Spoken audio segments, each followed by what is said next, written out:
is everybody today? Good morning, good morning, good morning. Welcome on in. Welcome to my channel.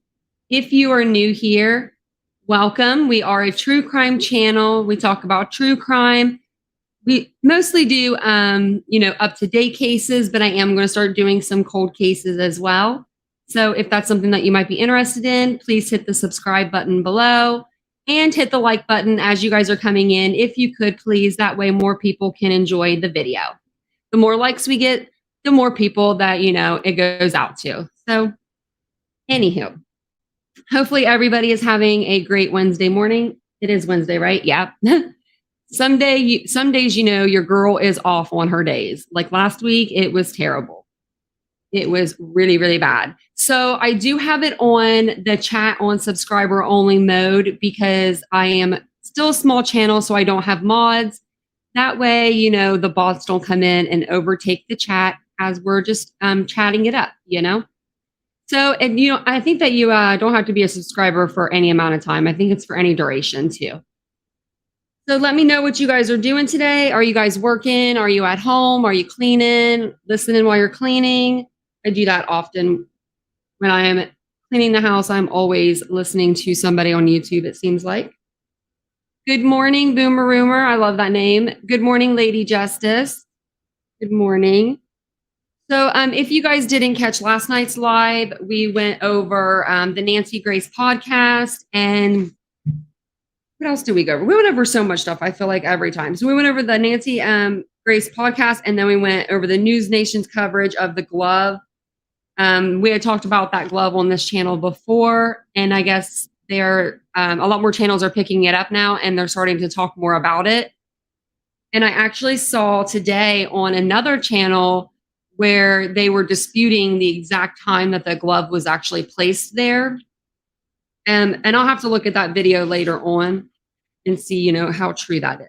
So I did want to go over today, though, the Idaho 4 case. If anybody doesn't know about the Idaho 4 murder case, let me know in the comments below. I'm sure everybody has heard about this case, but I don't want anybody to be lost when we're talking about it. So just let me know.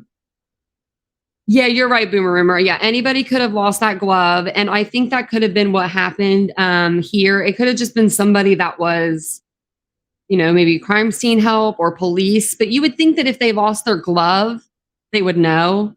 And they would, I don't know, maybe look around the crime scene. But maybe they thought they lost it somewhere else. You never know.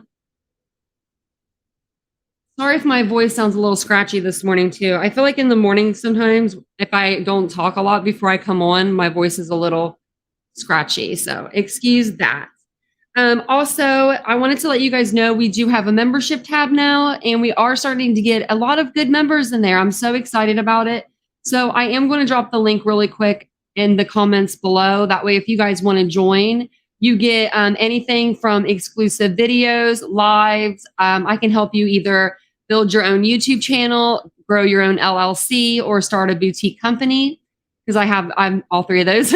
So if that's something that you might be interested in, we would love to have you. And I'm going to go ahead and drop the link there. So if you guys want to join, it just takes you to the main page to join. So now that that's all out of the way, let me see here. So I'd like to go over the Moscow. I'm sorry if I call it Moscow. I know that it's Moscow. I think it's pronounced that, but I don't know. I have a southern twang or something, or a drawl to where I call it Moscow. So if I do that, I'm sorry in advance. But I do like to get on their police, the webpage. I think a lot of actually YouTubers like to do this. Good morning, Sugar and Spice. Yep. And if you guys could just like the video as you guys are coming in, that would be so great. It does help the channel so much. And it's free to do, so that's even better. So let me see here. Maybe I can get me down here a little bit, so it's a little easier for you guys to see. So this is the Moscow website that they use to update everybody on the case. When I reached out to them via email, they told me pretty much verbatim, if it's not on this website, then don't believe it. So that kind of left me up in the air a little bit because, Mr. Goncalves has come out and said a lot of different statements that they are not out by police. The police have not put those statements out. So are we not supposed to believe anything that he has said to us? I don't believe, because I believe that he is a dad that's just fighting for his child. So let's see what they have. If they have anything new, I haven't checked this yet today to see if they have, but maybe we'll get lucky. So if you've never been on this website, it just shows you like the crime tips. It tells you about how you can get in contact with them if you have any tips or leads. And today is what? The 14th. So they haven't done an update since yesterday. And we actually watched the update of that. So I was just going to see if there was anything else in here, It has been 1 month since all of this has started. So that's it's crazy. It's already been a month. I can't believe it. I don't feel like it's been a month. Other people may feel like it's been longer. I mean, I guess it feels about a month.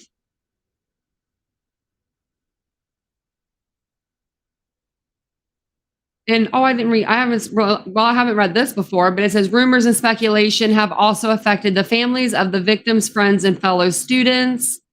It says, in some cases, this has led to harassing and threatening behavior towards potentially involved parties.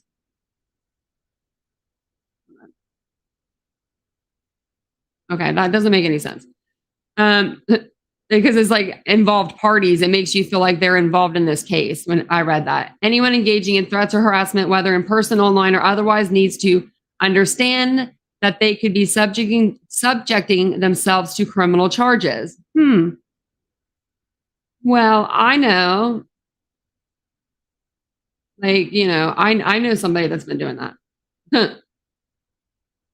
And then down here, it just says, previously reported about the white Elantra, and we're going to go over that a little bit in the live today too. We have went over it before, and then it'll always give you like a timeline of the events, which I think is nice. And then, people that aren't believed to be involved, and then additional information related to the investigation. And then rumor control. And these are all the same. Yeah, I try not to like read every single thing to you guys if I could just skim through it for y'all. Because who wants to listen to me read all day? I don't. I'm still scarred from reading the affidavit for the Delphi case. Like that thing was just so long and the writing was terrible. And I read it, I think 4 times, like back to back. It was just like, it was too much. And then the details and stuff, it was just too much. So, okay, it looks like they haven't really given anything there. So what I wanted to do today was go back over some of the interviews that we have heard and kind of just try to piece together like what we should believe and what we shouldn't believe. I'm not sure if you guys are aware that Haley's dad came out a couple days ago and described the wounds differently than what was previously stated. So I was going to end with that interview, but I think we're going to start with that and then we'll go back. So I think I'm going to start with Mr. Goncalves. It's a video. It says makes bombshell revelations, and then I'll read whatever they don't point out. If they don't point it all out in this video. And hopefully that sounds good to y'all. They could be sued for defamation of character too. Boomer Rumor, you're so freaking right. Like I've seen creators, like I'll go in people's chat, like our comments, and it's creators that I know are just like off the chain crazy. So I'm just going to go check, and I'll go check. And specifically, I checked one person, and this woman was telling her subscribers to go get Jack Decor. Like, just go get him. He's guilty. Go get him. I'm like, oh my freaking Lord. Like, what are we coming to? Like, this isn't how this works in the United States anyway, in the justice system. Even if he was a suspect and then he was arrested, he still has to go to court. I mean, there's only certain times where you could be like, yeah, for sure. And that's not one of these times right now. Like right at this moment, that is not even on the radar for me. Like, so I can't believe some of the things I see sometimes. Because I'll be looking at everything, guys. I'm always reading. I'm always looking. I try. It is wrong, Lady Justice. It really is. Like, I mean, she even had an arrow, like, she put it like a post, I think it was. This was a few days ago, or maybe a week or so ago. And it was like a post, and it was an arrow pointing to his exact address. And I'm just like, oh my gosh. And this person has children that are the same age. So it's like, what if they did this to your kids? That's why I tell you guys, if anyone comes and murders me, just don't put me on YouTube. Don't put it on YouTube, guys. I don't want anyone to go after my family, friends, or anything like that. And actually, y'all are my friends, so they be coming after you guys. You guys are my only friends. All right, let me play this video for you guys. Good morning, Tomboy Charm. Okay, so yeah, I'm going to play this for you guys. We played this the other day on my live, but I want to start with this video because this is like the most recent, I feel like, with all the injuries and stuff like that. And then we'll kind of go backwards from there. In Idaho, Father Stephen Gonsalves is now been 3 weeks after his daughter and 3 roommates were murdered in Idaho. Father Stephen Gonsalves is now making some potentially bombshell revelations. He tells Fox that although the coroner says all 4 victims were stabbed, he doesn't think that his daughter Kaylee and her best friend died in the same way. He also says he believes both of them were targeted. Police have not named a suspect, announced any motive for the killings, or found any murder weapon. Joining us now is Phil Holloway, criminal defense attorney and former assistant district attorney. He's also a former police officer, so clearly he knows a lot about this and is well qualified to speak to all of this. Phil, Steve Gonsalves, let's take this a piece at a time. First of all, says he thinks that Kaylee and Madison Mogen were targeted because the killer entered the house through a second-floor sliding glass door and then proceeded to go upstairs where his daughter and her friend were sleeping. What do you think? Well, good afternoon, John. Of course, this is heartbreaking. And look, there is no grief like the grief of a parent who has lost a child, certainly who's lost a child in this horrible fashion. And it's natural for victims' families to get very frustrated. Those of us in the media, we're all frustrated because the police are just not releasing a lot. But we have to consider that this young woman's father doesn't have really the picture of everything that the police have. They have to keep a lot of their information very close to the vest. They have to protect the integrity of their investigation. And that means they cannot release information like what somebody's alibi might have been or what exactly they might have found inside the house. Because if you fast forward to next week or next month or next year when they have a suspect and they're interrogating that suspect, and if the person divulges information that has not been discussed here on television or out in the media, then they know that they're on the right track and they have the right person potentially in custody. So they've got to play this close to the vest. Steve Gonsalves acknowledged that the police weren't telling him a whole lot, but I guess he had maybe a combination of what he knew and a gut feeling as well, where he said that the deaths of his daughter and Madison Mogen did not match. He didn't elaborate, but here's what he said. Listen here. Their points of damage don't match. I'm just going to say it. It wasn't leaked to me. I earned that. I paid for that funeral. Sent my daughter to college to get an education. She came back in the box, and I can speak on that. Yeah, I sent my daughter to college to pay for an education. She came back in a box. Clearly, he is hurting, and his wife is hurting. The entire family is hurting. The families of the other 3 victims are hurting as well, and they are all frustrated. But what he said there, their points of damage don't match. It sounds like he may have some information about the nature of the wounds. He might have knowledge from, what a mortician or somebody might have told him or even showed him.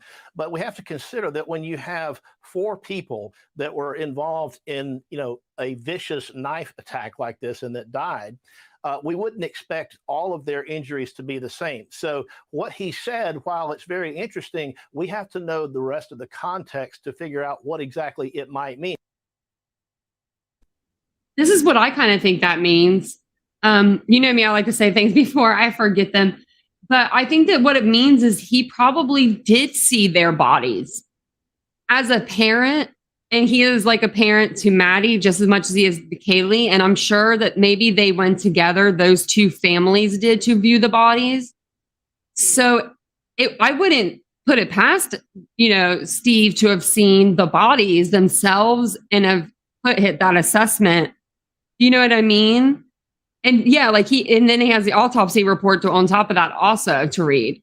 And I'm sure he read it front, back, backwards, and frontwards, both of them, both Maddie's and Kaylee. So I think that's why he knows so much. And that's why he's releasing more, because he thinks that these things need to be released. These are important details, he feels like, to him. Personally, to me, I don't think that he should have said anything probably about the wounds themselves. But I mean, he's a grieving father. And I mean, I don't know what I would do in that position, but I'm just saying maybe not like the wounds themselves, because maybe that guy now will get rid of the knife and he was keeping it. But I doubt he'll get rid of it. He probably is still keeping it. I would be actually, tell you the truth, I would be afraid to throw it away right now at this point or get rid of it. I would be afraid to take it like wherever it's at. I would be afraid to move it, because as of this point, wherever that knife is, no one's found it. But if you were to, like, let's say, get in your car and take it and you're going to go throw it in a lake somewhere and you get pulled over and, like, I don't know, some dumb luck, your car gets searched. Do you know what I mean? Like, I could just see, like, that's what would be going on in my head anyway. So I will go ahead and start playing this again. It might not mean anything, because when you have 4 people that receive stab wounds, they're going to have different injuries.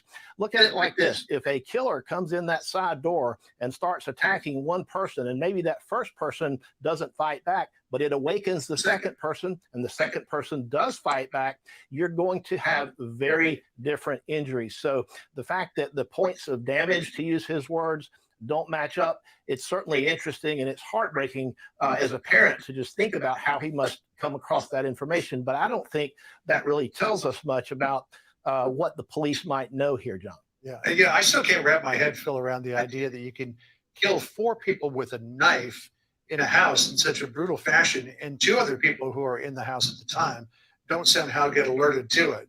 As an investigator, as a former prosecutor, are you surprised that the police have not identified a suspect yet?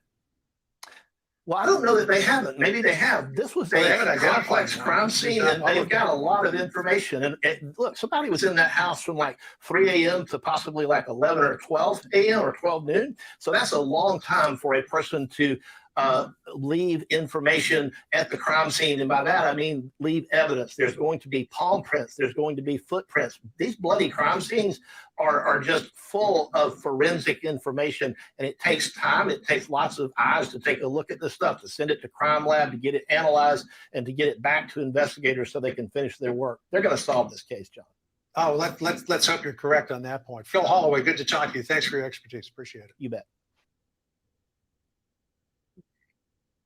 Let me see here. I wanted to show you something else, I think, on there. No, that's not what I wanted.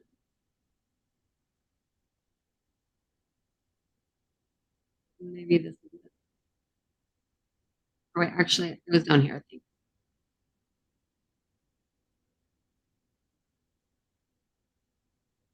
I don't know if this was the right one. No answers more than a month after them. I wanted to read something in there for you, to you guys, but it is this one. I just don't want it to play. So more than 3 weeks yeah, this is after it. his daughter. So, because it says down here, like they didn't really like say this in the video. Maybe they couldn't, but it says exclusive. The father of slain University of Idaho student Kaylee Gonzalez told Fox News Digital that the victims had big open gouges, that they were clearly the work of a sadistic male, and called the police cowards for not sharing more with the public. Steve Concava said that he asked the coroner, Kathy Mabbitt, how many times the victims were stabbed. She said, sir, I don't think stabs is the right word. It was like tears, Like, this was a strong weapon, not a stab, he told Fox News Digital Sunday.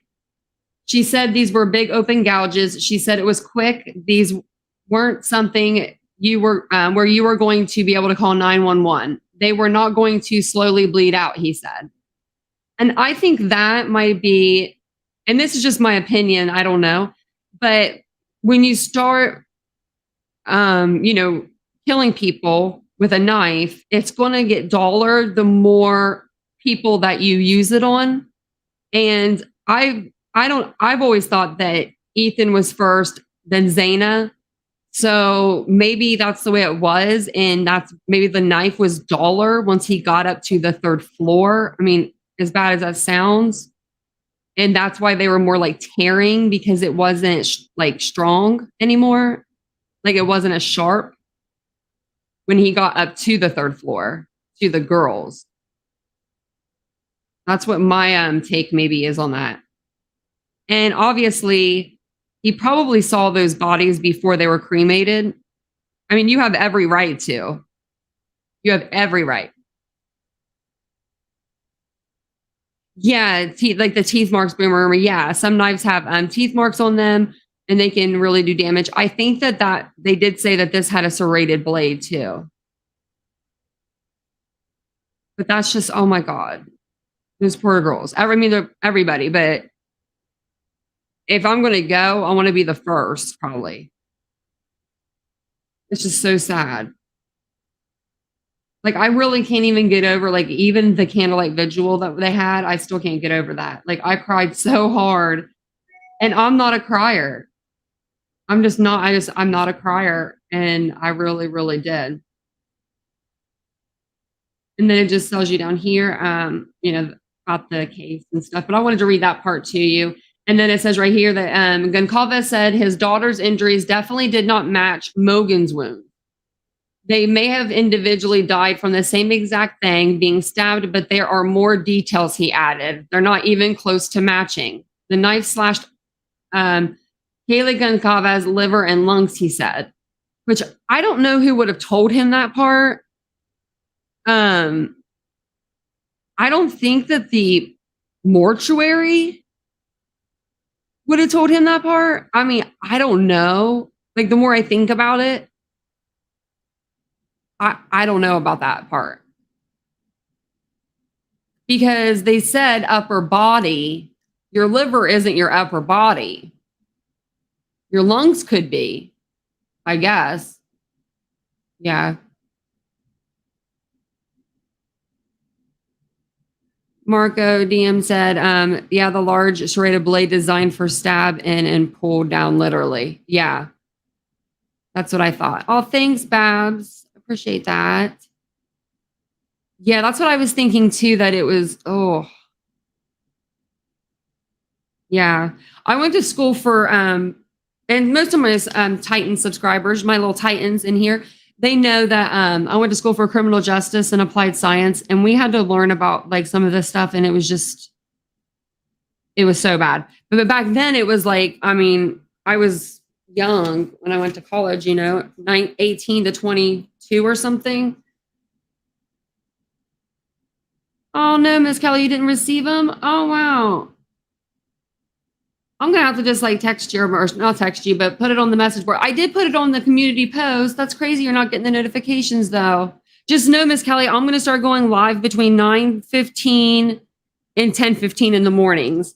I slept in this morning, so I had to make it for 10:15 instead of 9:15. Sorry about that, guys. If you know me also, I haven't slept well in 3 years, really, literally, due to just everything. And for me to sleep past 5 a.m. is a miracle in itself, but I slept till like 8 o'clock today. So I just was really needing that sleep. So that's why I had to come on at 10:15. I think you're right, Lady Justice. I think the knife is like a trophy to the killer too. I don't think he's just going to discard it. But whoever said, what was it? Was it Boomer Rumor or, oh no, Gerald. He said, if he were the killer, I try to melt the knife. I think that's probably the smartest thing I've heard.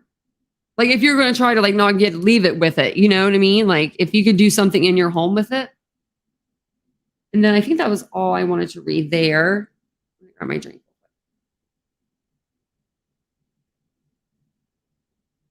Oh, and then I also wanted to know, I'm wondering if I could get a copy of her death certificate, because I think that you can get those, you just have to pay for them. Because it says the grieving father paid for a copy of his daughter's death certificate, which included some of the details of her injuries, but he doesn't know whether his daughter or Mogan were the targets. I have my suspicions. So I wonder, but he says up here that they didn't die the same way. But then down here, he says he doesn't know which one would have been the target. I don't know. And it says, his daughter and Mogan were ambushed in their sleep and found in the same bed, according to the coroner. Goncalves surmised that they died in Mogan's bedroom on the 3rd floor because there are photos of Kaylee's room with no blood on the bed. So okay. So everybody said that Kaylee had moved out. We thought she all moved out, but she still had a bed there, apparently. So she wasn't just sleeping with Maddie because she didn't have a bed. Because a lot of people were saying, that she had moved out because she was going, she was starting her new job, I believe, in Texas. Marco, I think that there's actually another one that you can get that's like, so instead of it being like a exact Rambo knife, that because those are very expensive, I think that you can buy a knockoff version. But I don't know. I heard it on another creator's YouTube. It was like somebody that knows knives really well, and they were talking about it, but I don't know what the other knife was called. That was the cheaper version. It's crazy because we were in this store the other night, and I was in Target, and I just looked over, and there was like this huge knife that it was a fixed blade, and I was just like, whoa. And it wasn't expensive, but I don't think it probably could have done much. I mean, not 4 people, I don't know, but I don't even know where you would get a knife like that other than from like online or sports, like a Dick's Sporting Goods or something. But I don't even know if that's like, you'd probably have to order that from somewhere like online, I would think. But that's how much I know about knives. I know more about guns than I do knives. I'm not an avid knife carrier. So, okay. So in that first clip and everything that I showed you, what we kind of learned was that Steve Goncalves said that they didn't die the same way, but that they were targeted. He just didn't know which ones. There was tears, maybe, like tears in their skin, and the points of damage were different.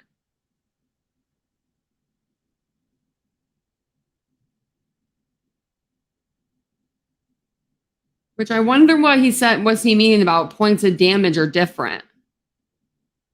Because I thought that they were all stabbed in the upper chest. I hate knives and blades, always get cut. Me too. Well, that's why, I don't mess with knives at all.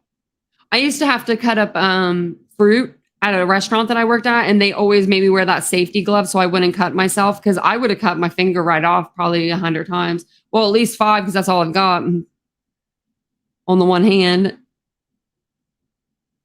What if Madison and Kaylee had different killers? Oh, I don't know. Yeah, the way they were killed were different. So I'm wondering if one was, I don't know, one had more wounds than the other. But if they were different, I mean,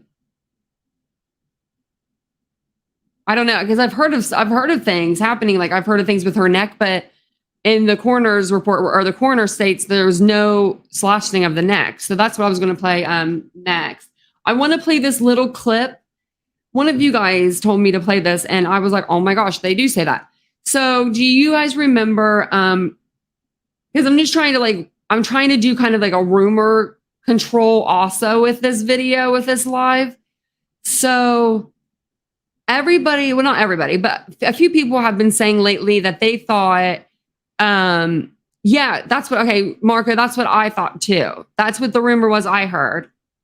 But this other rumor, this rumor here, I had heard that Ethan and Zaina, I always thought they were in the bedroom, but someone had come out and said, and some other creators and some other people had said, they thought that Ethan was like in the doorway, or he was in the hall, or he was found in the kitchen, or something along those lines.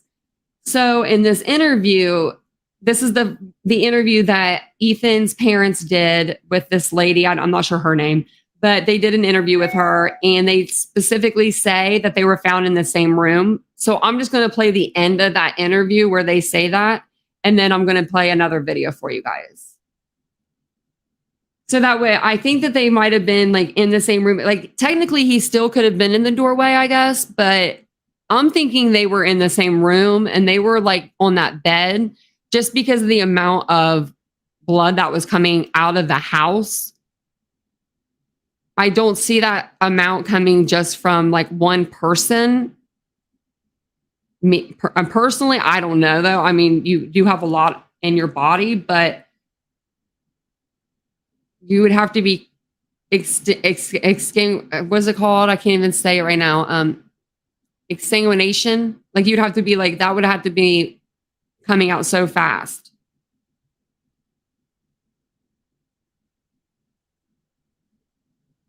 Yeah, I hope that it's not true too, Miss Kelly, but I just hope that it was all fast. I hope all of the fatal wounds were in the beginning. Do you know what I mean? They said, because the coroner says, and we're gonna watch her report again. She says that they were all, killed because they had one to the chest. So I'm hoping the one to the chest was the first wound that he gave, and then after that, there was no more fighting. You know what I mean? Like they were just gone. That's what I hope for. So I'm not gonna play the whole interview, but I'm just gonna play the end of it. It was around like the 10-minute mark, I think. It was like right when they were like done with the interview almost. Okay.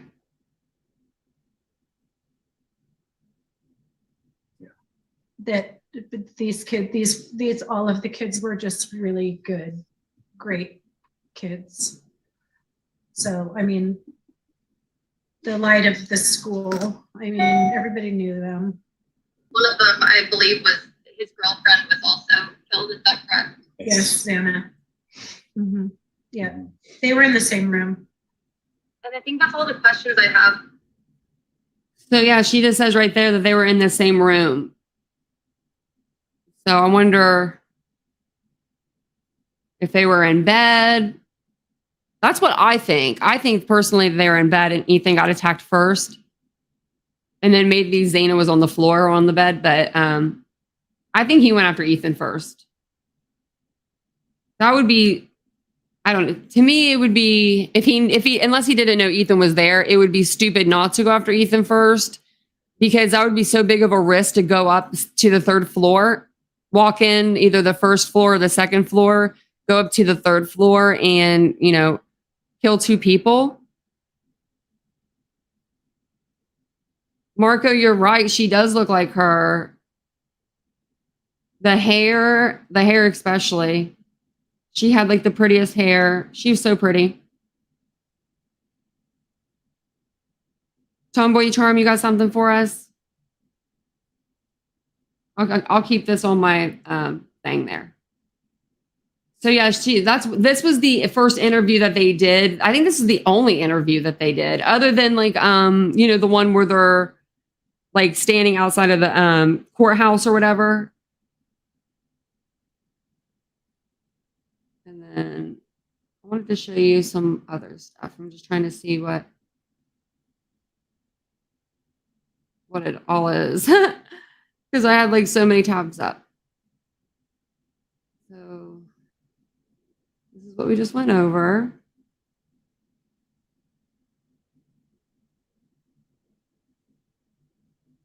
How is everybody's day today while I'm looking for stuff? If you guys are just now joining, if you wouldn't mind clicking the like button there.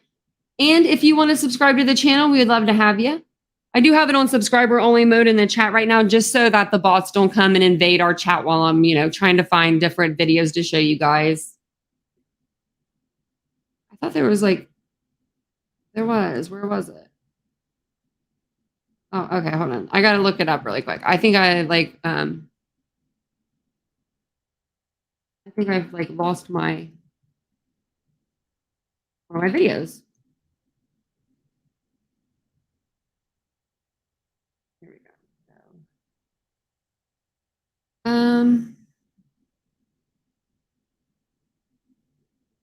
Well, where is it?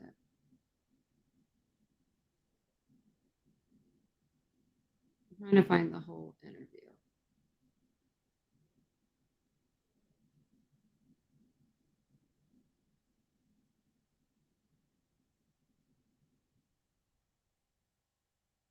It's rainy and dreary here. I don't know if it's like that where you guys are, but I'm not feeling this weather.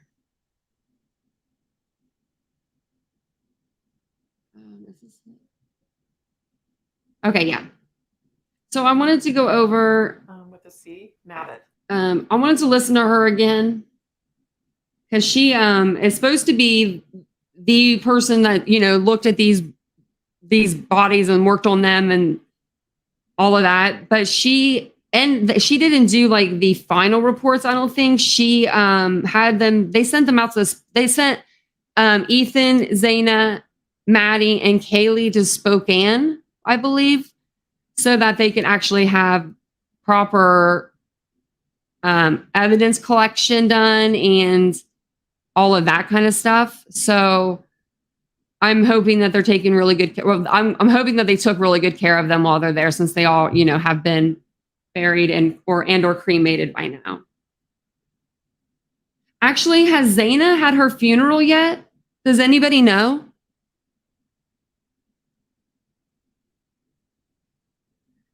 Good morning, Phil.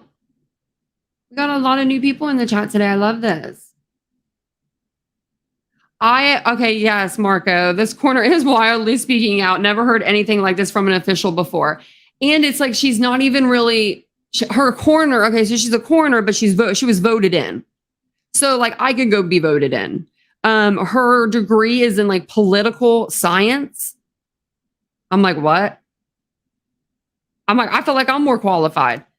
So yeah, let's listen to her really quick and we will see what she says. So, because everyone's saying, like when I wrote the police station, they're saying to believe just what they're saying, but I just want to get a little feel of everything. Mabbutt. And she speaks low. How long have you been doing this for? Let me see. I've been doing it for 16 years, and I just got reelected for another 4. So what is it that, or I guess, when did you get the call on Sunday? I got the call just a few minutes after noon that there were 4 homicides, but I didn't go to the scene because of law enforcement doing their investigation first. So I didn't actually go to the scene until about 5 or 5:30. Can you walk Hold us on through, one second, for guys. our viewers? I wanted to get her with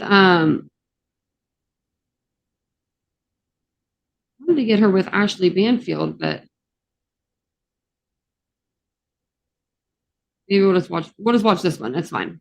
With a C, Mavitt, M-A. Been doing it for 6 noon that there were 4 homicides, but I didn't go to the scene because of law enforcement doing their investigation first. So I didn't actually go to the scene until about 5 or 5:30.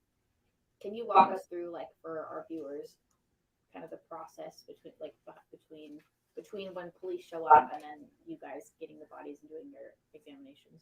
Sure. Well, law enforcement goes through and looks for any evidence, takes videos and pictures of everything in there, and they'll start talking with people. So I don't really need to be there for that.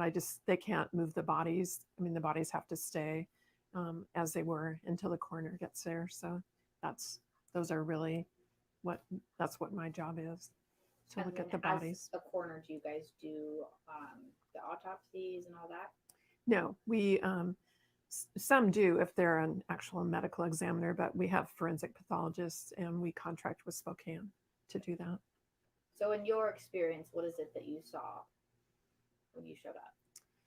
Well, there was a lot of blood. It was, yeah, was, it was a very sad scene with 4 murdered college students. You're rolling all 4 deaths, homicides? Yes.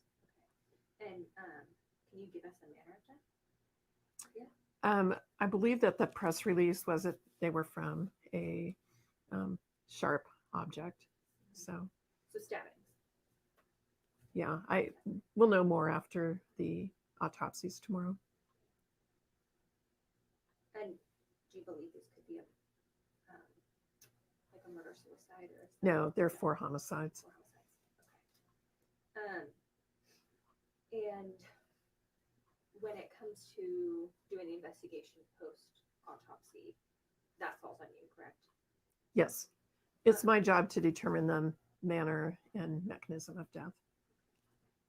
And then I know with toxicology results, there can often be, at least in Washington, a delay. So do you have any idea how long it could take, if those were relevant, to get any type of results back on that? Well, the toxicology reports, right, they usually take 4 to 6 weeks, sometimes longer. But they might, I don't think they're going to be relevant in the actual manner or cause of death. And do we know how long between the time of death and when police found them, approximately? No, I don't know for sure. Do we have like any, like, could it have been hours? Could it have been a day? Was it maybe close? Like, is there any sort of like time frame there? Not that I'm aware of. And you said the scene was. She said not that she's aware of. Aren't you the one that did it? Aren't you the coroner? I'm gonna rewind that a minute. Like just that one little thing. I'm like, wow, she's not with the program. Was it maybe close? Like, is there any sort of like time frame there? Not that I'm aware of. Like, who else is supposed to say the time of death? Like, when is the time of death? Oh, I don't know. Well, could have been days, could have been hours. Well, not that I'm aware of. Huh. Does anybody want to represent me in my state for coroner for my town? I'll be running for office. I'm just kidding. I wouldn't want to see that. Not even on my best day, but. And you said the scene was really difficult. I mean, is this something you've had to deal with before in Moscow? Since I've been coroner, there have been at least 2 other multiple homicide scenes that I've been involved in. So.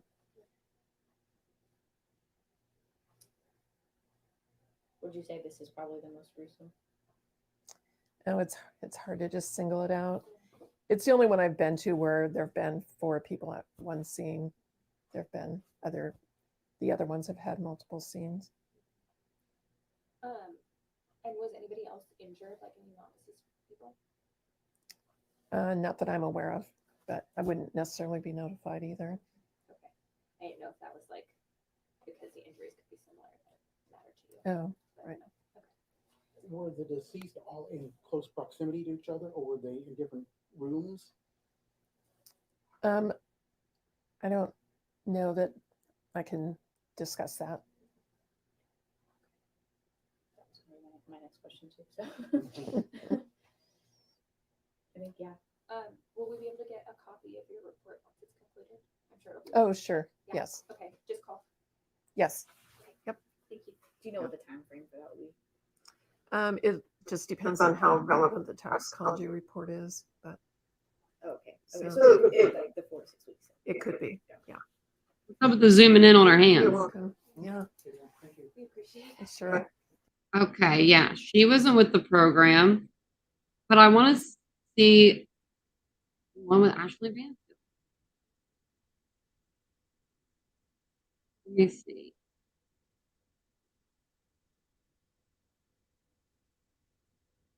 Because where is Right.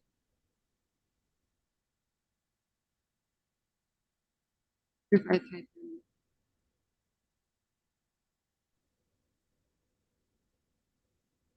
She's killing me. I'm not playing it. Because she did an interview with her, and in the interview with Ashley Banfield, she said something along the lines of, she asked her if there was any wounds to the neck, and she told her no. She said that there weren't like slashes to the neck. For some reason, it's not pulling it up.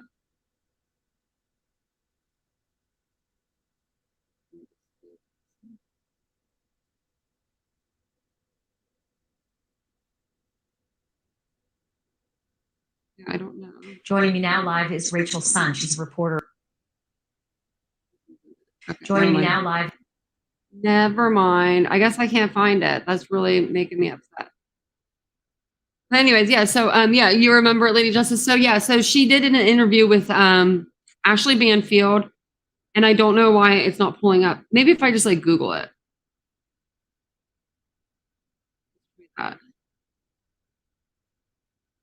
Because I tried to look it up on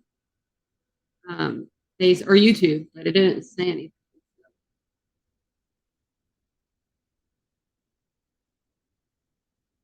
Let me see. Oh, here we go. Is this it?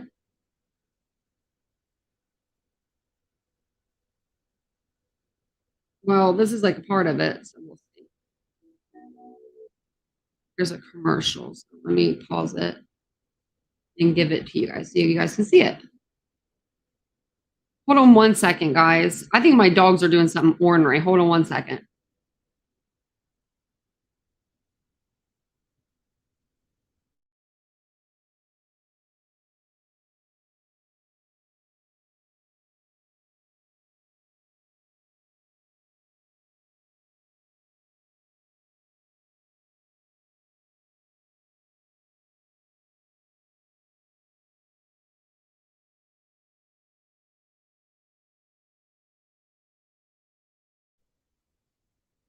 Yep, they sure were doing something they weren't supposed to be doing.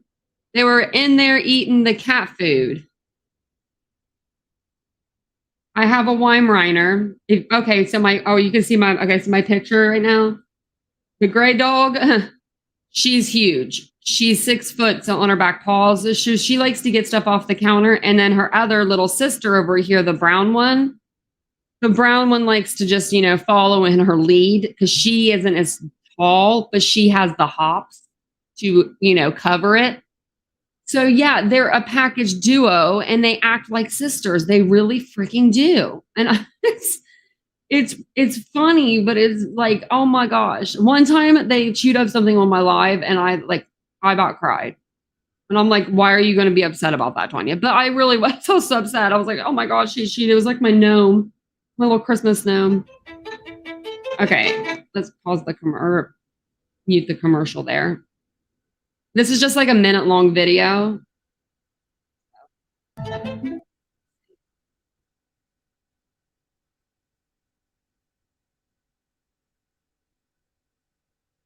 We just got a new vacuum cleaner like that, and I can't wait to use it.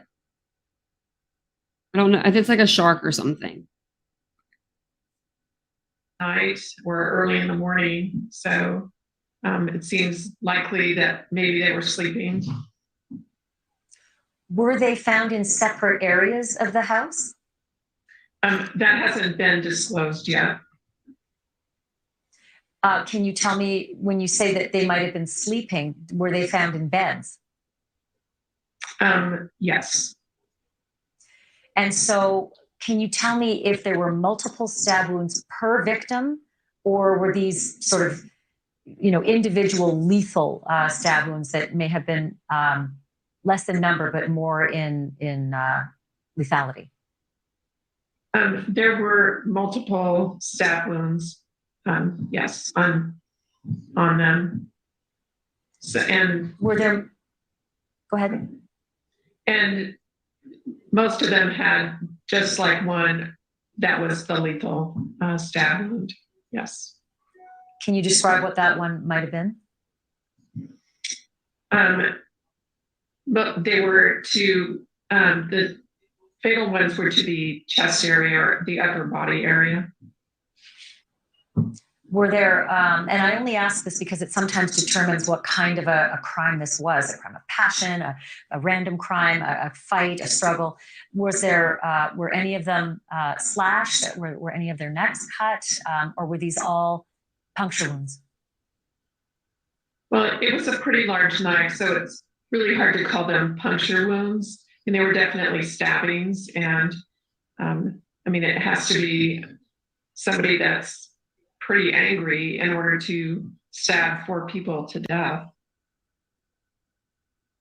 So I think. How long this whole sorry. bars? So a lot of people were also saying that they never said that it was a knife, but they do say it was a knife. The coroner does anyway. So I don't know. Take that with a grain of salt. See, that's what we were. So, Annette, that's what we were just trying to disprove or prove. In Ethan's parents' interview that they did, one of their first interviews, they actually say that they were found in the same room. So technically, he could still be in the doorway, but I think he might have been closer to Zaina in the bed area, towards the bed area, just for the fact that there was so much blood. I'm going to play that clip one more time because it's just like literally 2 seconds, just as her saying, you know, that they were in the same bed. I didn't play the whole interview.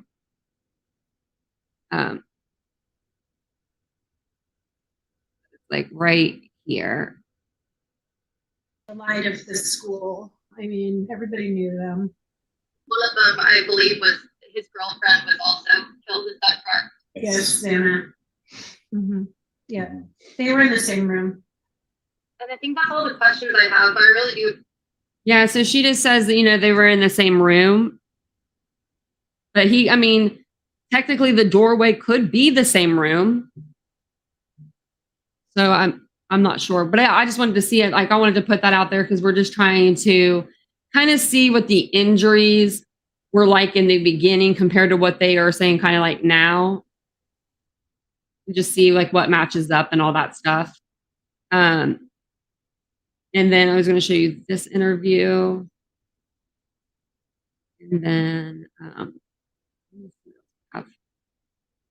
okay, so we just have like a couple more that I want to show you. So I don't know if you guys saw my video. I did a video last night, a live, and it was about the Goncalves. They got, their family got a lawyer.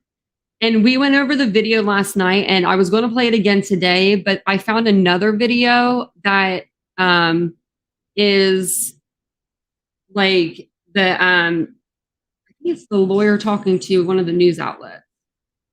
Let me see. I thought I had it on here.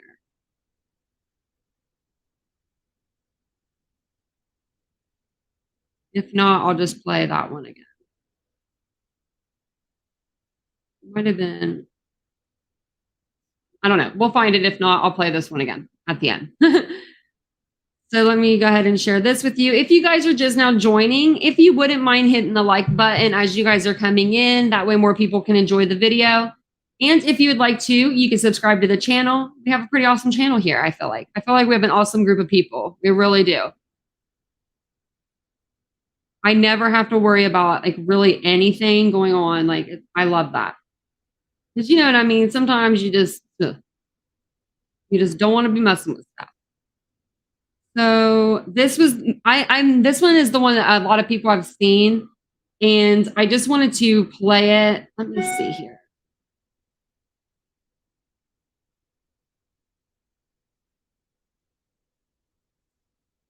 Yeah, okay, I'm gonna go ahead and play this, and then I may pause it just to kind of like talk through it, because this is the one, I'm gonna show you the interview with Kaylee's parents, and it's the one that they did about a week ago, about 10 days ago, outside of the police station.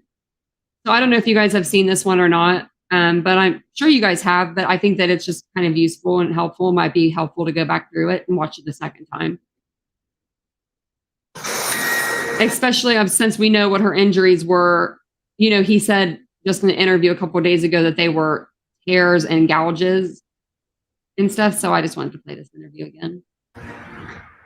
Good evening, America, and welcome to this special edition of Cross Country in Moscow, Idaho.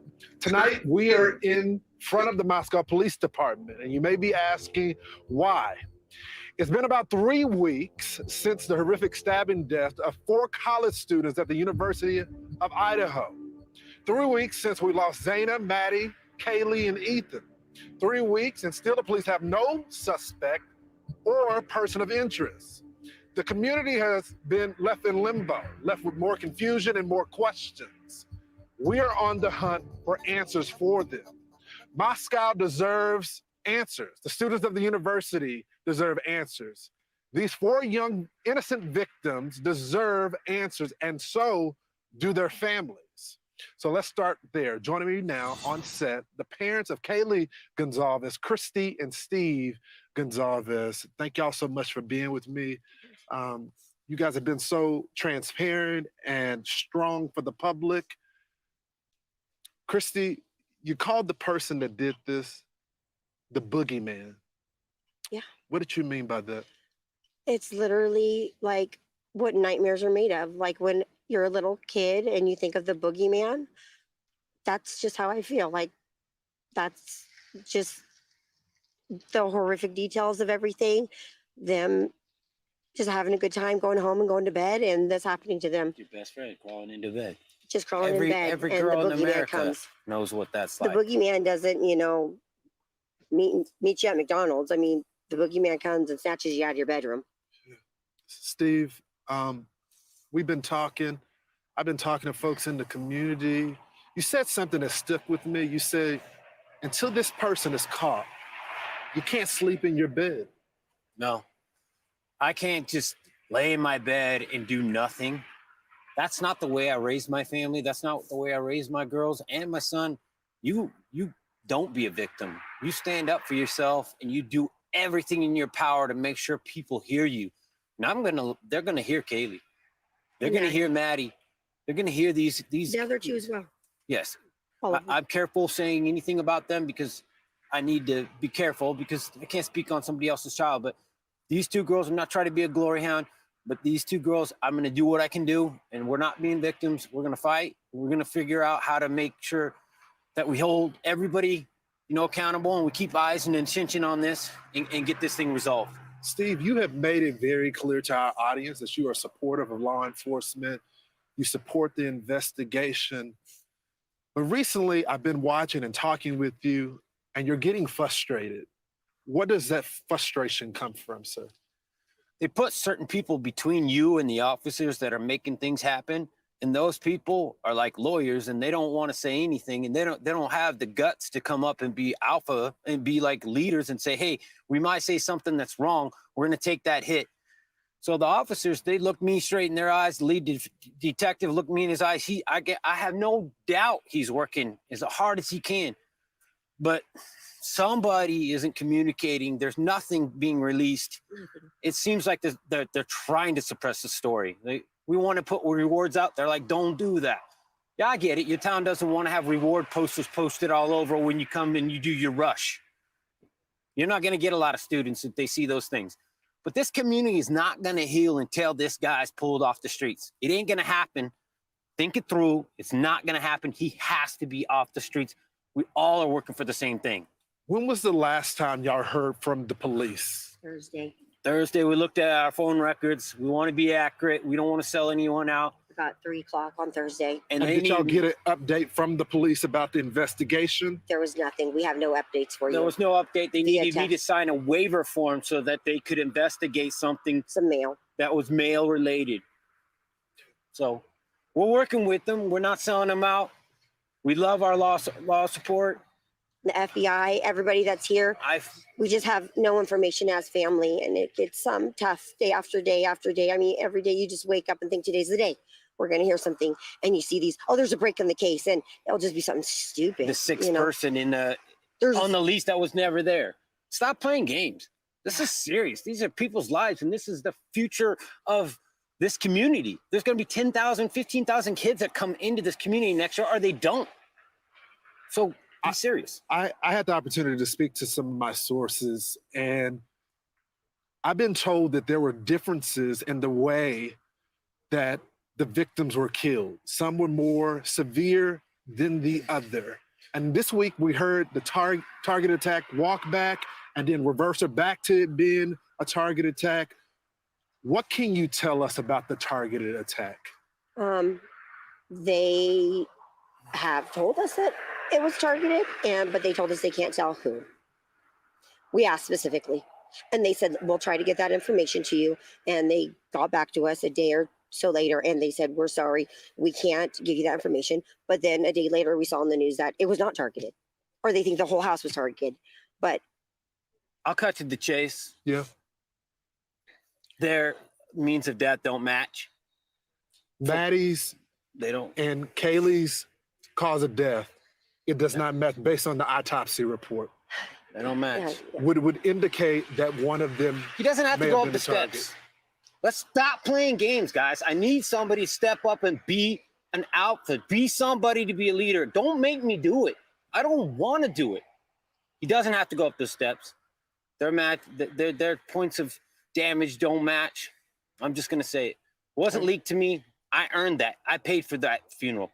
I paid for that. It's my right. You ain't taking that from me. Calm down. If you don't want to say nothing, that's your bet. But don't say I'm leaking anything. I paid that bill. Sent my daughter to college to get an education. She came back in a box, and I can speak on that. I was also told from sources that are closer to an investigation, because there was a lot of roommates in there. And this was horrific for those roommates that were there as well. Absolutely. Yeah, absolutely. The preservation of this crime scene.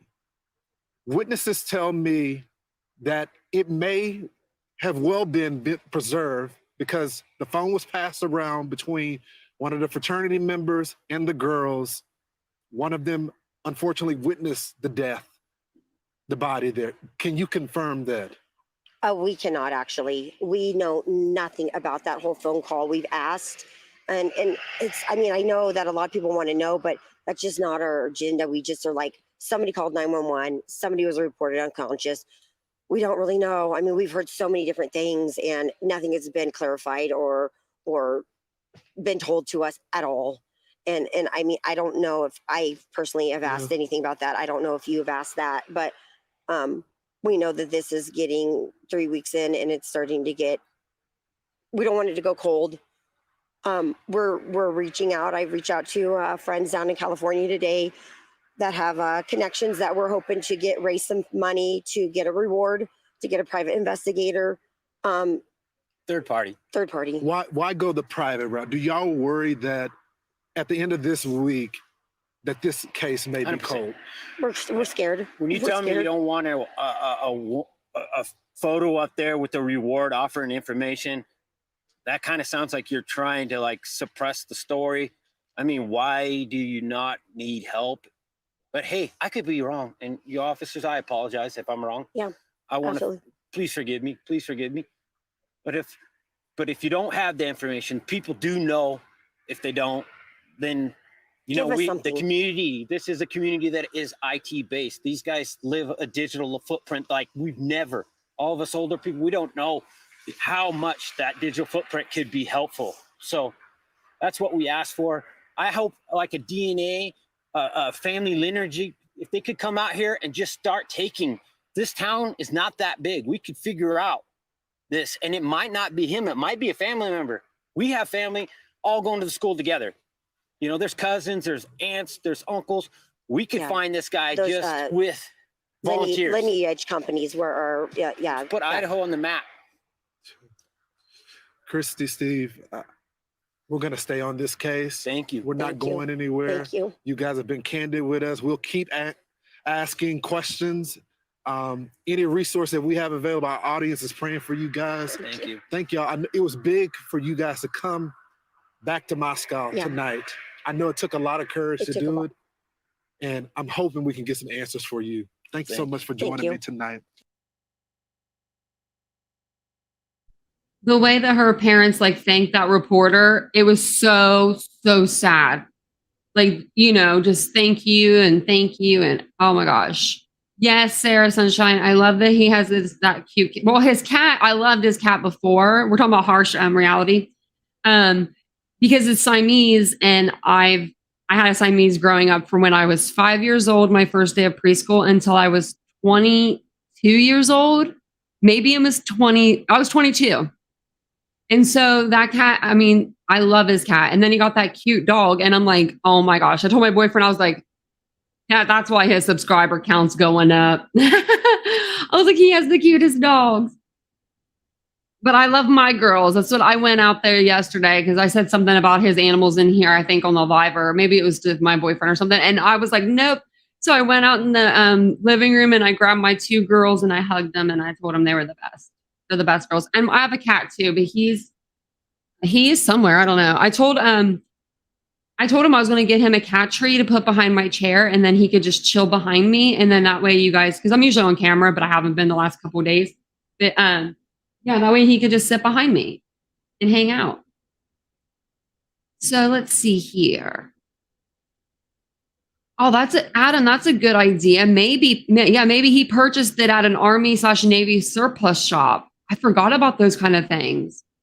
They don't have, you know what? That is so weird that we don't have that here. I live like near a military base. Huh. And we don't have like any surplus stores in my town that I know of. Oh yeah, his are brats. Yeah, mine are too. But his are really cute. I like that he puts a dollar amount on what his dog has spent, like already wasted on his. They're like on him already. He's already like $300 in the hole, and I'm like, yeah, that's how puppies are. We have both. We have dogs, and they like one of them doesn't chew, but one of them loves to chew. So hopefully she's not out there chewing anything right now.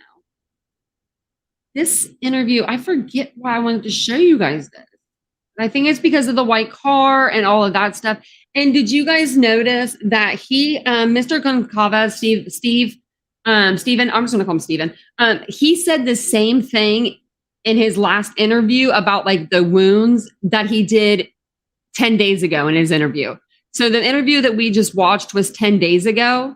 And he was saying, you know, the same things, that it was targeted, that they didn't die the same way, the points of damage didn't match, you know, things like that.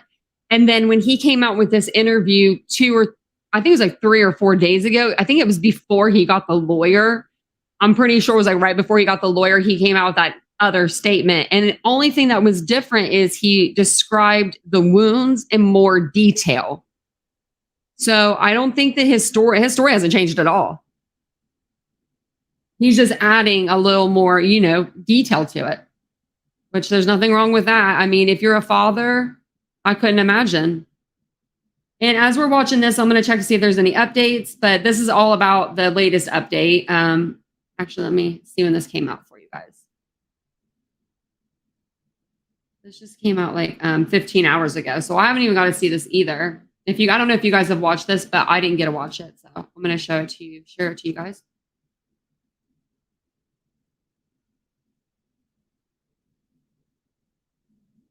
It has been over a month since 4 University of Idaho students were found dead in that off-campus home. And it's as loud as it'll go. Police are still looking for a suspect, a murder weapon, and a motive. And that is where we find Fox News multimedia reporter Jake Karalex is standing by outside the headquarters of the Moscow Police Department with more. Jake, what are we learning tonight? Thanks for being with us. Andrew, good evening. Good to see you. Well, about an hour and a half ago, Fox News Digital reporting that detectives have obtained 8 hours of security footage from a gas station here in Moscow. And the biggest thing to take out of that is that they saw a white sedan passing by the gas station early in the morning, the night of those 4 murders. And that's relevant because over the last few days, police have been asking the public's help for any information on a white 2011 to 2013 Hyundai Elantra. That car was spotted near the scene of the crime on the night of those 4 murders. Police believe that whoever was in that Elantra could have critical information related to this case. And the Moscow Police Department has been combing through hours of surveillance footage, hasn't resulted in any leads yet, but police are saying that even though they don't have a suspect, tips are coming into the department, and this is not a cold case. Well, this investigation is not cold. We get dozens and dozens of tips. We sort through them, we prioritize them, and for sure, some of them are not good tips. They're not even relevant to the case. But every single day, we get a good amount of viable tips. Andrew, the county coroner here, told Fox News that investigators put paper bags over the victim's hands at the scene to preserve DNA evidence. Forensics experts say the victims could have the killer's hair or skin on their hands underneath their fingernails if they touched the killer trying to defend themselves. Andrew? Okay, so Jake, are police responding yet to this, piece of evidence, video and photos that Fox News Digital has obtained? Have they made any comment about it? Do they know it exists? Andrew, I haven't seen anything since the report came out about an hour and a half ago on if police have made any comments or if they are aware of this piece of evidence. It's our digital team reporting here on the ground, so we'll keep you guys updated on what we know as soon as we know what they know. Okay, and Jake, also give us a sense. You've been there for a couple days now. What's the feeling like on campus now, a month removed? Are a lot of students out and about? That was what we had heard early on, that a lot of students did not want to come back from the Thanksgiving holiday because they were, afraid. Police have indicated as much, that they don't believe, this poses a threat, a wider threat to the public there, but they want students, faculty, and other people who live there to remain vigilant and cautious. Do you get that sense still? Well, Andrew, I was on campus this morning, talked to several students, how they're feeling about the investigation. It's been over a month. This is actually the last week of classes here before holiday break starts, and most of them said that they felt safe, they felt secure. They are planning on coming back after winter break as well for the next semester, barring anything crazy happening in this case. There was one student I talked to who said that some of her friends will not be coming back next semester, but everyone I talked to on the ground said that they are feeling safe. Again, about a little over a month removed from this incident. Okay, and Jake, just lastly, you've been outside the police headquarters. Have you noticed, any activity, people coming and going, any police officials? Still a lot of media around there? Andrew, been here for about half an hour. It's been pretty quiet here so far. A couple people trickling in and out of the department, but nothing really noteworthy in terms of, police cars coming or going or anything abnormal happening. All right, Jake Alexis there live for us in Moscow, Idaho, with the latest on this story, and so many are hoping for a break in this case. Jake, thanks so much. We'll talk again. Okay, in the meantime, we do want to let you see some of those new photos and videos obtained by Fox News Digital. And of course, we're going to put them up here on the screen. Okay, more from the investigation now into those slain University of Idaho students. Those images you just saw at the top of Jake's report were obtained exclusively by Fox News Digital. The cell phone photo of a computer screen showing a white car on a highway in Moscow, Idaho. The clerk who reviewed the security footage said it drove by around 3:45 in the morning. There you see the photo of the timestamp. You did just see that. Detectives collected 8 hours of surveillance video from this gas station. An overnight manager told Fox News Digital that she had been reviewing the tapes over the past few days during her graveyard shift. She says she saw a white sedan driving by real quick at 3:45 in the morning. That's around the same time the 4 students were killed. The manager said once she saw the car on the tape, she took a photo and sent it to police. Detectives arrived around 11 a.m. this morning to collect the surveillance video. Fox News Digital asked them while they were leaving if they found anything significant. One of them responded, not yet. Just last week, police, remember, said they are looking to speak with the occupants of a 2011 to 2013 Hyundai Elantra, who may have critical information on the slayings of Madison Mogan, Ethan Chapin, Zaina Kernodle, and Kaylee Goncalves. And there you can see the timestamp there. So this is breaking as we speak. This is with a story in a case that has not had many major developments. I would say this is quite significant at the moment. There you can see that video obtained by Fox News Digital. Detectives going into that gas station, collecting 8 hours of surveillance video.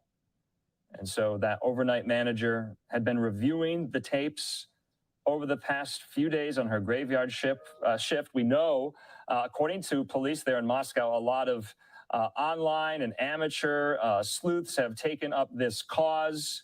No doubt they have been somewhat irritated and annoyed by that development in this, but no doubt the wider public is invested in trying to bring someone to justice and trying to find a piece of information that will help law enforcement, as we are now 1 month removed since those very vicious slayings. Okay.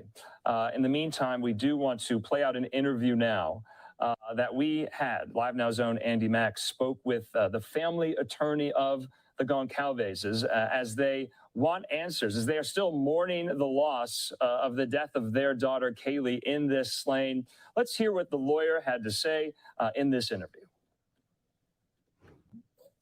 We're back here on Live and Now from Fox. I'm Andy Mack, and certainly still watching a story that has captivated a lot of the nation over the last month plus. We're now joined by Shannon Gray, an attorney for Kaylee Goncalves' family. Thank you so much for joining us here. And the latest developments, what are you kind of talking with the family about, and kind of just what are we looking at right now, a month after this tragedy? Well, on Monday, we had a meeting with the investigators, the prosecutor, Chief Fry, everyone that's kind of involved in the investigation. And the family and myself met with them and wanted to kind of connect with them about a few issues. We had a lot of questions that we wanted answered. Most of them didn't get answered because they're keeping, most of the investigation pretty close to the vest. But we did want to cover a couple of things. The first thing was accountability. There have been a lot of inconsistent statements put out by Chief Fry, Bill Thompson, Kathy Mabbitt, Art Betke, the mayor, and those inconsistencies, kind of didn't promote confidence in the investigation because, if you have one rooster that's basically speaking and telling the correct information instead of 4 or 5 people speaking and giving interviews, it can be much more of a consistent message. And so we wanted to let them know that we'd like to see, some more accountability when it comes to communication with the public and accountability regarding, them managing their side of the investigation a little better. The second part of it was communication with the families, the victims' families, and making sure that has, they do a better job of it. They haven't done a very good job of communicating with the families. It's been kind of inconsistent. We've been reaching out to them, a lot of that stuff. And I wanted to make it very clear to them that our expectations were the investigations, number one, obviously. Number two is the victims' families. And the third is the media and the general public. The idea that the families might hear about some. I agree with that. I feel like that the investigation should be first, and then the family should know what's going on, and then the media if they feel like we should know anything. Okay, so let's see. Oh, is that what it was, Sarah Sunshine? That makes sense. That makes sense. Yeah, they just put it up so that they can retrieve all the footage and everything. That does make sense. New information on a news release was unacceptable. We needed to hear about it first, prepare for anything that might come down the road regarding that, and move forward in that direction. So it is, and there's a lot of information we don't know. And like you said, police are keeping a lot of this information close as the investigation continues. How much does the families know, and how much does the Goncalves family know about what happened on that night? Well, there's been a lot of information that's been put out by the different parties. Bill Thompson made some statements about the targeting aspect of it that, Chief Fry walked back on. Kathy Mabbitt, the coroner on the case, has made a lot of statements, a lot of interviews, has spoken with different victims' families. Art Betke, obviously, from the get-go, the mayor of Moscow made the statement about crime of passion. So, we went in wanting to clarify a lot of that information. We wanted to, I had 5 pages of questions that we were looking for. They wouldn't give us much information, if any, on most of the stuff. But we're hopeful that the thing that we wanted to do is that leaving that meeting, the police asked us to, for the platform that we're using, giving some interviews, is to really focus on information regarding the 2011, 2013 Hyundai white vehicle, and the tip line being 208-883-7180, and getting information on that and putting that out to the public. I think that's an important piece of evidence regarding who might have been in the car, what they might have seen, things like that. And the fact that the tip line itself has been turned over to the FBI. So you'll have to be patient in your tips. There might be a prompting that you may have to go through. It may be a 15-minute or so phone call in order to get the tip in. But for us to, put that forward and make sure that people were aware of that, and that's a piece of evidence that they're really looking for. So. And over the last just week or so, the tip line has been opened, and you mentioned the car as well, that white stock photo that they sent out, and they post on their Facebook page about all the information and sort of tips. But we really haven't heard a ton from police as the media, and obviously we're a low priority here on the scheme of things. But is there more communication? Is there a daily communication between the police and the families?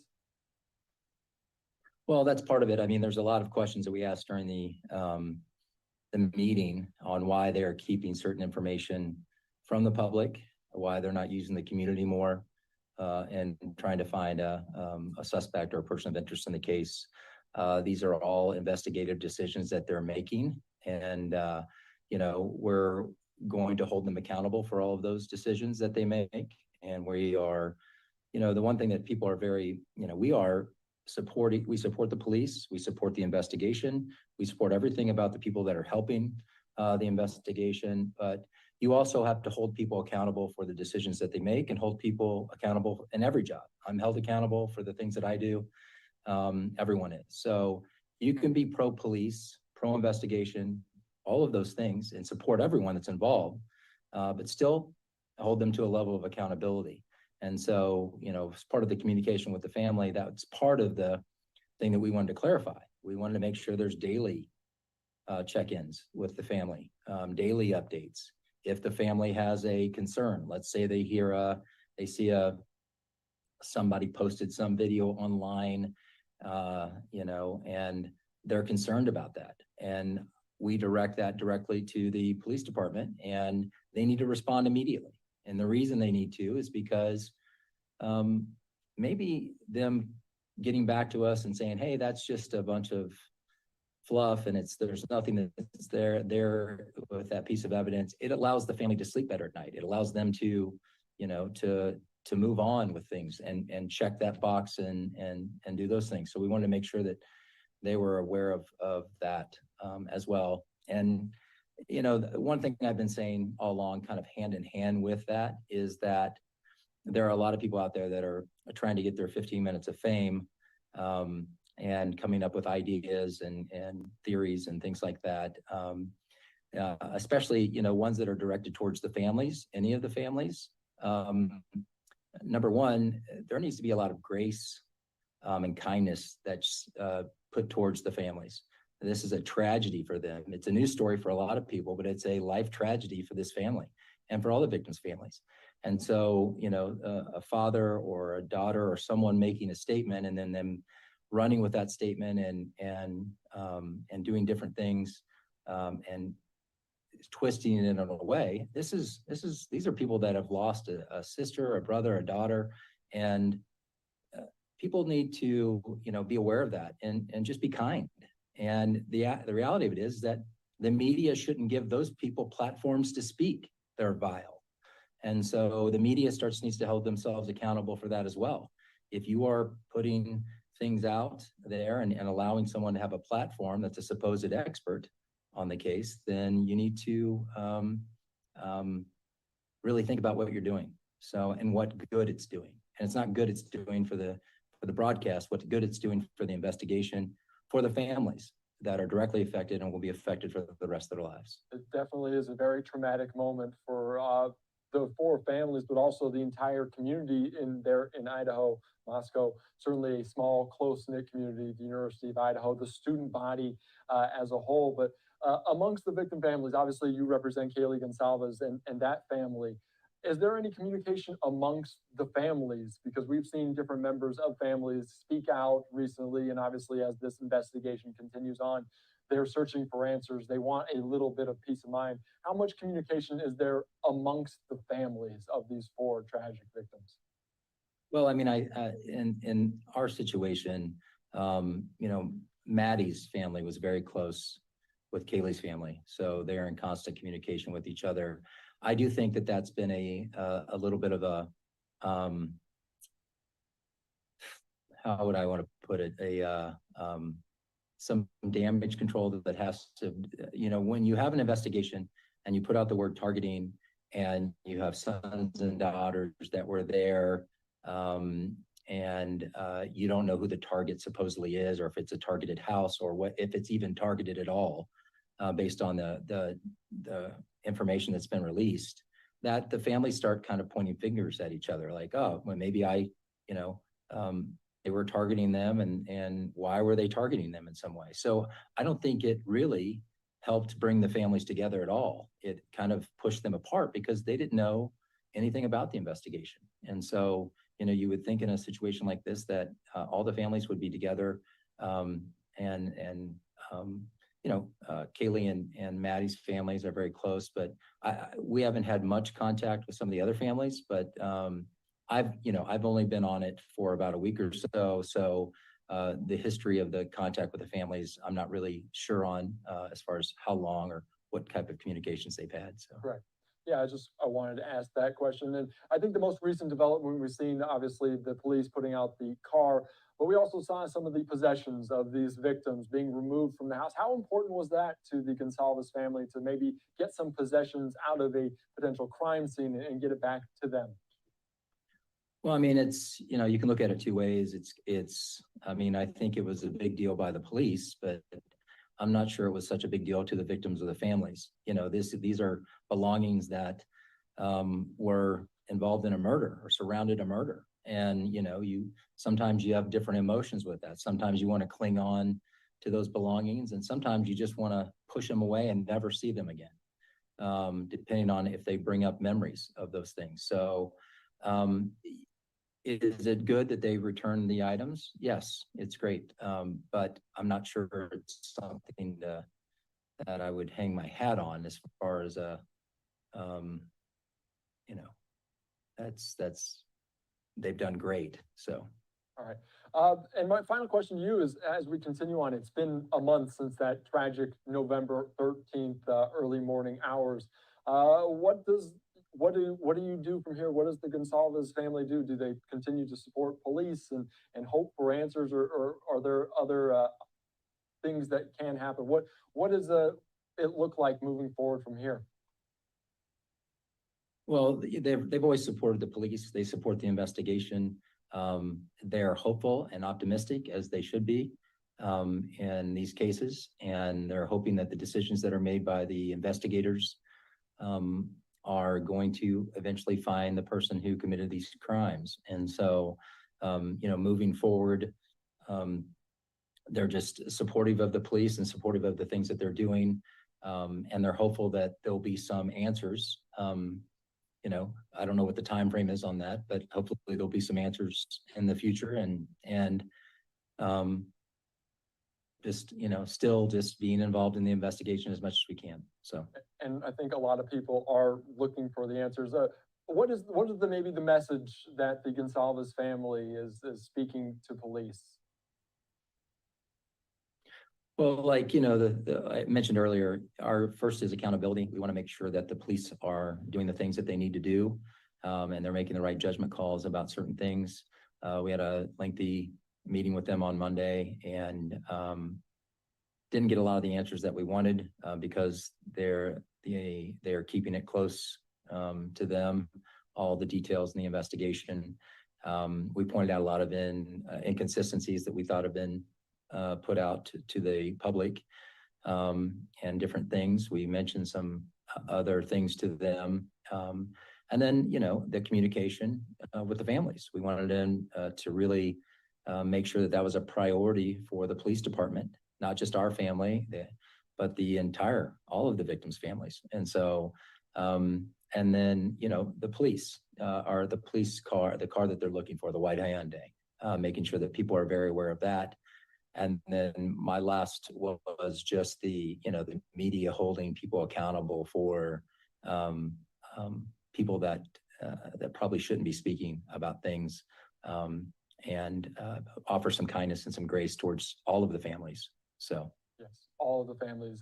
Thank you so much, especially as we're heading into the holiday season. Certainly a hard time for a lot of the people. Shannon Gray there, the attorney for Kaylee Gonzalez, his family. Thank you so much for joining us here on Live Now from Fox. We appreciate the insight and hope we have answers soon. Okay, so yeah, that was the attorney for the Gonzalez family. I don't think that they're representing the Mogan family as well. I don't think so, but I think that they are utilizing them together in a way also, because the families do still speak to, each other. Oh, there was a link that you guys were trying to find.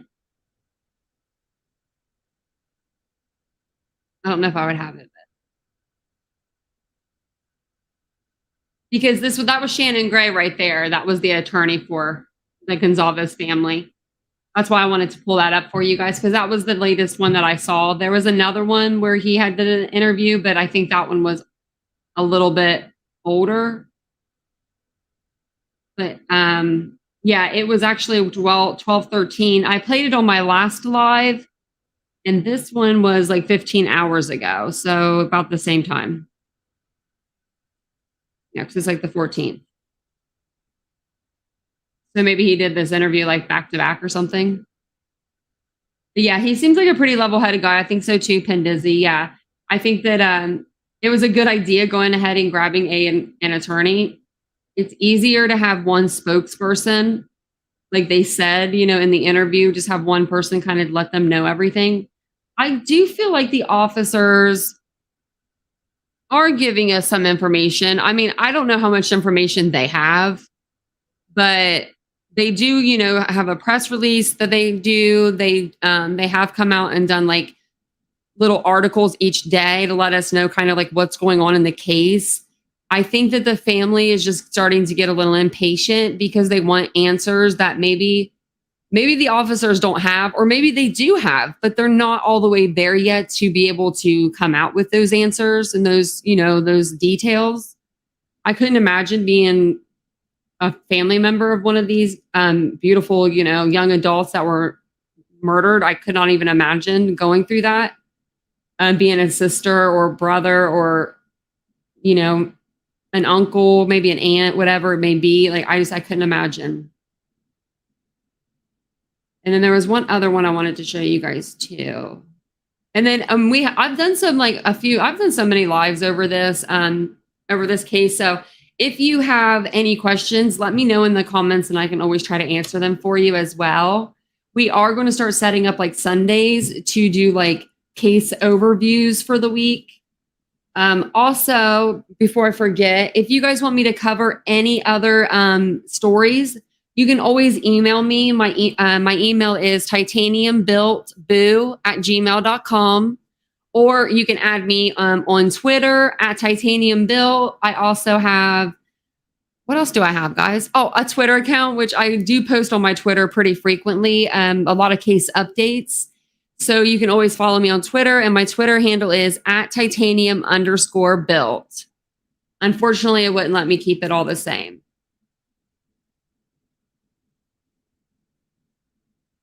Oh no, I don't think he's out of control. I mean, I just think that, I think I would be losing it. We saw the interview of him standing outside of the police station, and he reminds me of my father standing there. He really does. And I think that I think the only difference is I don't think my dad would have been able to keep his cool. Either he wouldn't have been able to keep his cool, and he would have been inside the police station, like probably getting arrested for doing some dumb shit, because that was my dad. Or he would have completely melted down and my mom would have had to take over. Oh, Jen Pop. Oh yeah, no, yeah. Yeah, oh yeah, some of them are a little out of control. I don't know what my doggy's out there doing, but she's making a noise, so I'll have to check on her here in a minute. And then I did find this really interesting too, and we can watch this really quick and then go over it. It's not very long, but it's Moscow rep says main goal is to have justice for the Idaho victims, and it's Ashley Banfield. So do you know how many people have been revisited and re-interviewed? It's all part of the investigative process. So I can't get a number. Because we are ongoing in this process and doing it as leads come in and as new information comes in, that number is not something we're concluding at this time. Understand. Have you had a chance to do an exhaustive interview with the person who drove Kaylee and Maddie home from the food truck? Originally, it was an Uber driver. Then it was a... I also want to let you guys know that this is the same Moscow police rep that when I wrote that email, and I did a live on it, and I think I did a pre-recorded. This is the same lady that wrote back to me. A private party, and then I think it's a sorority ride program. But there was a driver, presumably, who heard a lot of things that were being said in the seats that were occupied by Kaylee and Maddie. May have heard a phone conversation. But have you done an exhaustive interview with that driver to find out what was said, and if so, was it valuable? Rest assured, we're interviewing anyone in any way that could know what happened that night, provide us information to help with this case.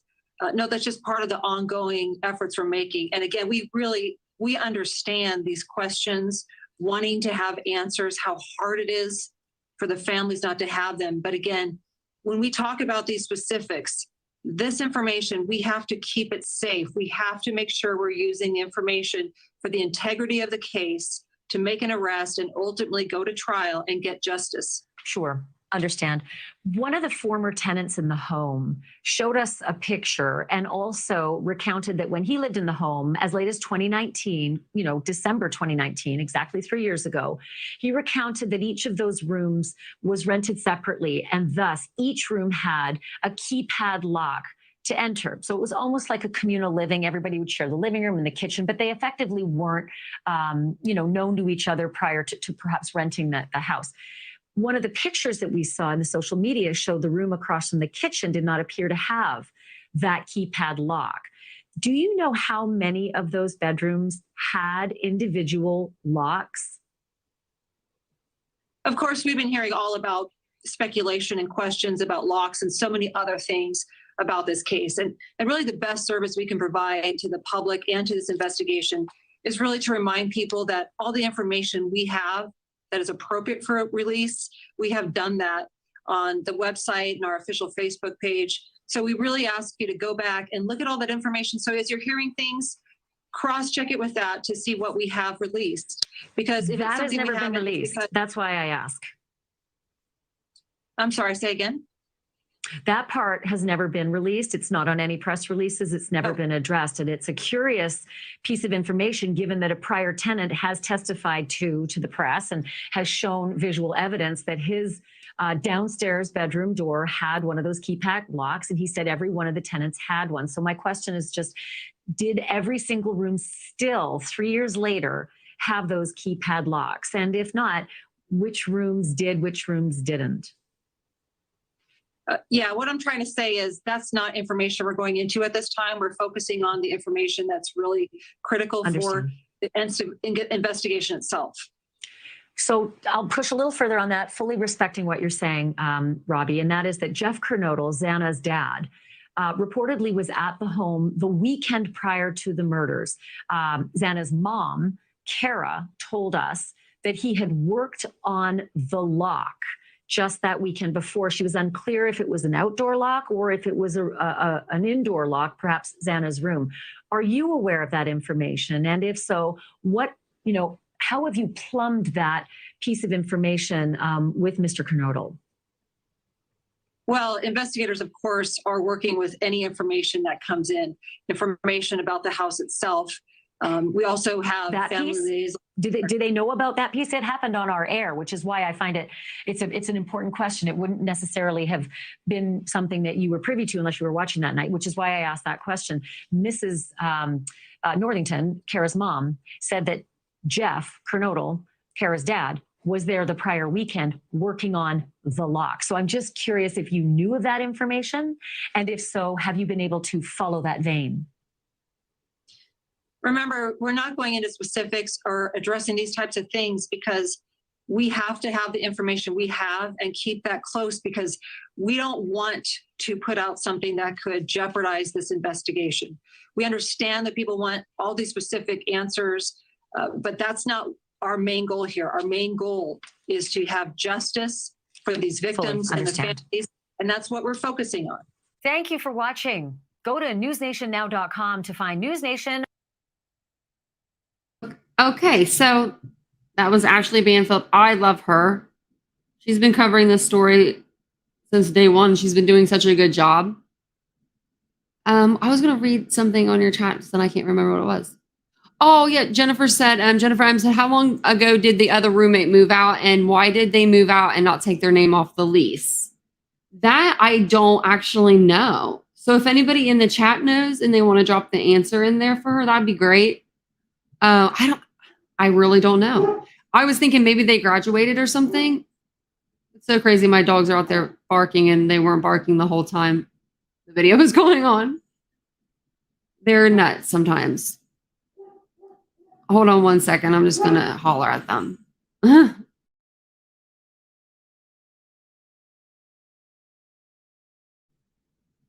I don't know if they're barking at. Yesterday, there was people out there cutting up trees, so I don't know if they're back out there today. I haven't heard them, so let me see here. What else did I want to go over with you guys? I think that was actually all of it. But about the Quillo Robinson case, I do have a couple videos on my page. I did see those, so you could check them out. Exactly, Pindazy. Yeah, like she said, like I heard a guest say somewhere, people are used to crime TV shows where they solve in an hour. It takes way more time than that. I agree. But then again, it's like, okay, so I know that they can't do it in an hour. And I think for the most part, a majority of people know that they can't do it in an hour. But I think when the police are kind of boasting that they have all this technology and they can do it so fast at the same time, it's like, well, what's going on then? But they do have other cases that are coming through. But you would think this would probably take priority over a lot of other cases just because there's 4 victims. I'm not saying other victims aren't important as well, but there's 4 victims here. So you just never know. Yeah. Some people just don't they need it takes a lot more time, just to even take them from Idaho to Spokane, Washington alone, just to get their bodies looked over and evidence collected. And I couldn't imagine that's such a tedious job. When I went to school for criminal justice, I really wanted to do crime scene, technician, and I wanted to do all of that stuff.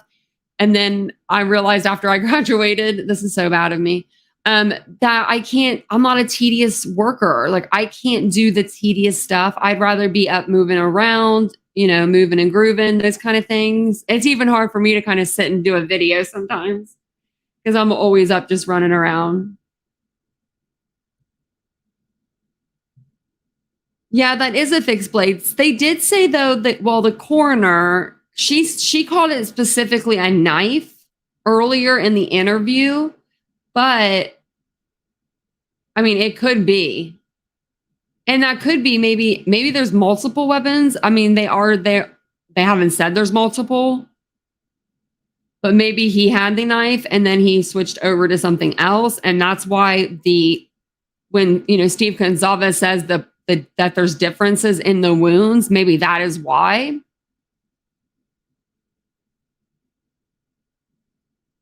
Oh, so she heard a female. Okay, I heard a female signed the lease but never moved in. That might have been what I heard too, Lady Justice, actually. I might have heard the same as you. Yeah, maybe she decided that she didn't want to move in with a bunch of girls, or maybe she wanted to move in by herself, or maybe she decided not to go to school. I couldn't live with 5 females. No sirree. No offense, y'all, but no. I lived with one girl. Oh my Lord. I lasted 2 weeks. She was the messiest girl ever. I just couldn't handle it. So I moved back home to my parents' house 2 weeks later. I was like 19. And then I ended up moving out again, and I had a male roommate, and then that was fine. For some reason, that worked out.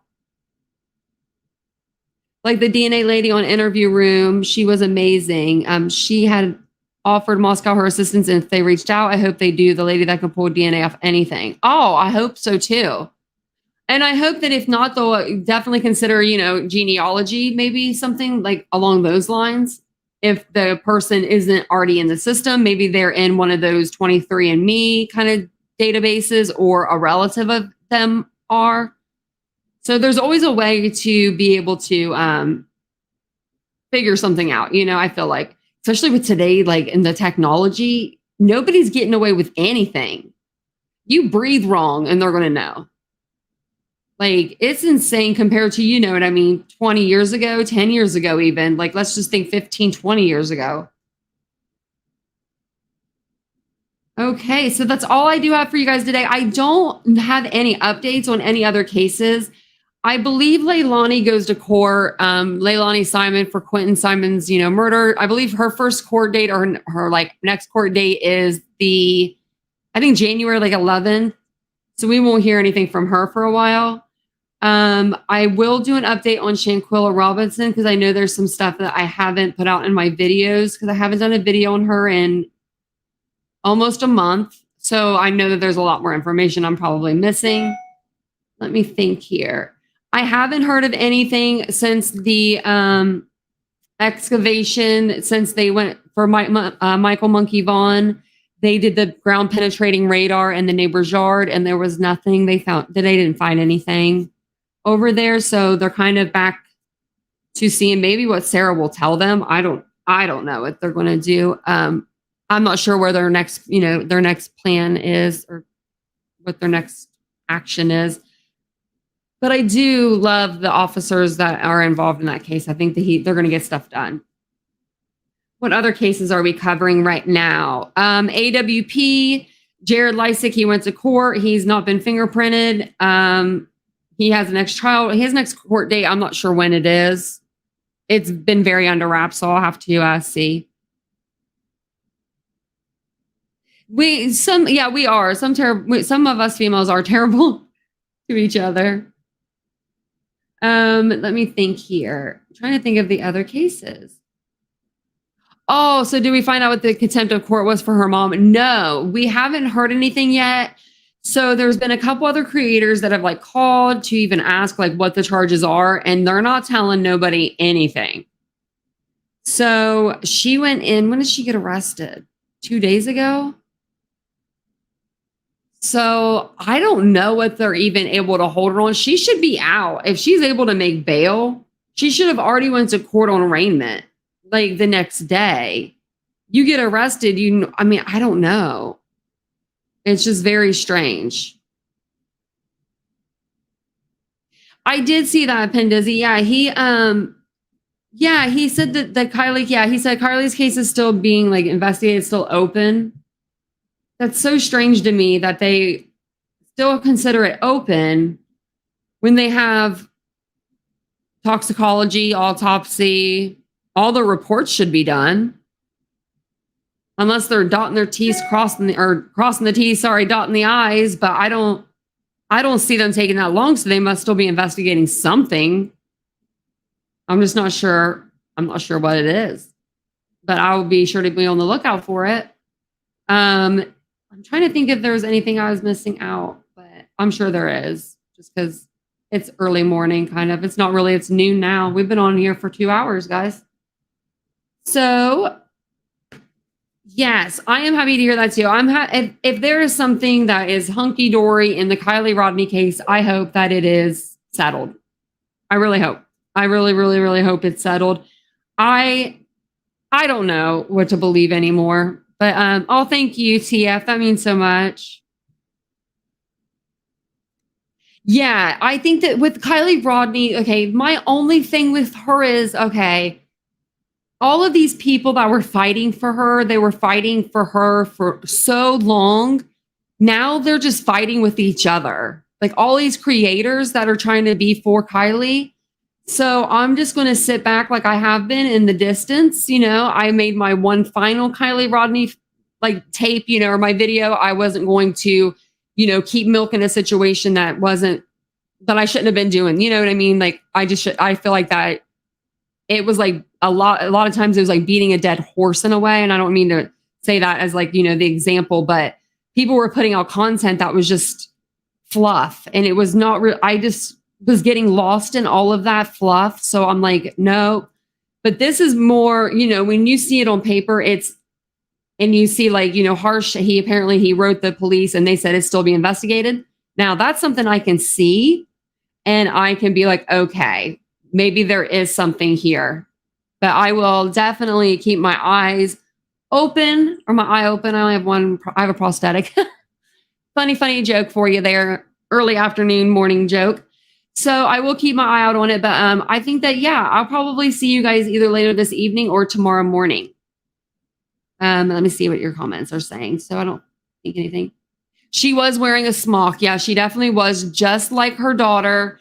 So apparently they're going through some stuff. Ooh, I don't even want to know. If you're in a smock, and someone made the comment like, well, if she's only going to be there like 24 hours and she's going to get out, that's crazy that she's in a suicide vest. But no, not after. I mean, if you think of her and you think of what she thinks, like if you think in her mindset, she thinks she didn't do anything wrong. She thinks she's the victim, kind of, you know, her kids are in prison, all, you know, that's really sad for her. So, I mean, I'm not making fun of her in the smock at all. I'm saying that this is like the opposite of that, like the opposite of, because I think that you could definitely want to commit suicide within 2 seconds, your world could be turned upside down. Oh, thank you so much, Pendizzy, for the super chat. I really appreciate that.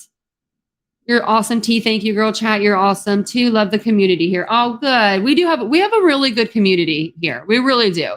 That's why I kind of keep it on subscriber only, just for any duration in the just in the chat, only because I don't want bots coming in and messing it up. But we never have anything going wrong. Like, I mean, all of the people that, and I'm like knocking on wood right now because, I don't want anything to go bad. But no, I think that this is a really good community. Everybody gets along. Even if like we have a difference of opinions, we can seriously walk out of the chat, come back to the next chat, and be fine. And maybe we'll have a difference of an opinion again. But I think it's a really good chat. I really do too. So I am going to jump off here because my dogs are being like really wild. Oh, there goes one. That's the brown one. So that means she can't get on the bed. So she's in the bedroom. Yep. So I'm going to get off here and rescue her, but I will see you guys all in my next video. Thank you guys so much for spending a little bit of your day with me, and I will see you guys all in the next one. Bye, guys.